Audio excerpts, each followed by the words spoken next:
Legal battle erupts over whether Immigration New Zealand made the right call with Posie Parker. Antico governance group finds it difficult to book venues, and new common practice model released for teachers, but why not everyone agrees it'll work. Atamaria, I'm Sherry Kinnear, and these are the latest New Zealand Herald headlines. A legal battle is kicking off over Immigration New Zealand's decision to let an anti-transgender activist into the country. A coalition of rainbow organisations is seeking an interim order to keep Posie Parker out until a judicial review takes place.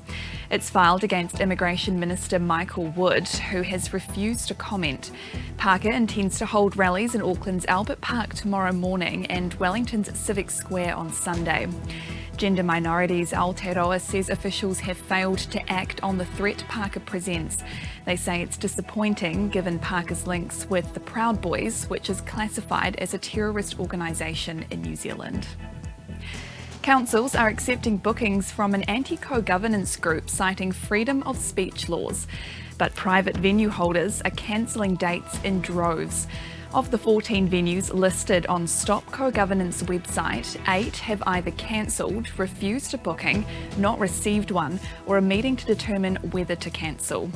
Taupo District Council CEO Gareth Green says while they haven't received a request, they would rent to them, but it doesn't mean the council agrees with the group's stance.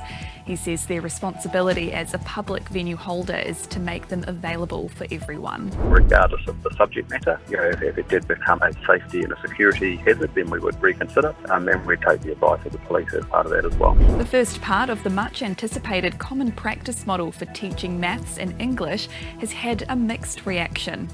Education Minister Jan Tinetti announced in August last year the models were being developed as a way to make sure all teachers had the same understanding of how to teach the essential skills. At the time, she acknowledged the topics were being taught differently between schools and sometimes between different classrooms in the same school.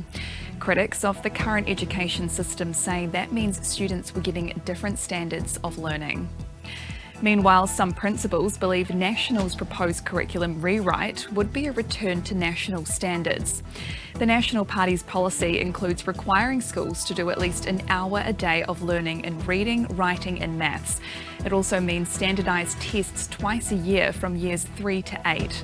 The Principals Federation says it's disappointing and that they should have looked at other policies to improve. And the price of New Zealand's water services is a postcode lottery. That's according to the latest annual National Performance Review from Water New Zealand, which covers 2021 to 2022. It shows the costliest water supply charges more than 8 times higher than the lowest, and it's similar for wastewater.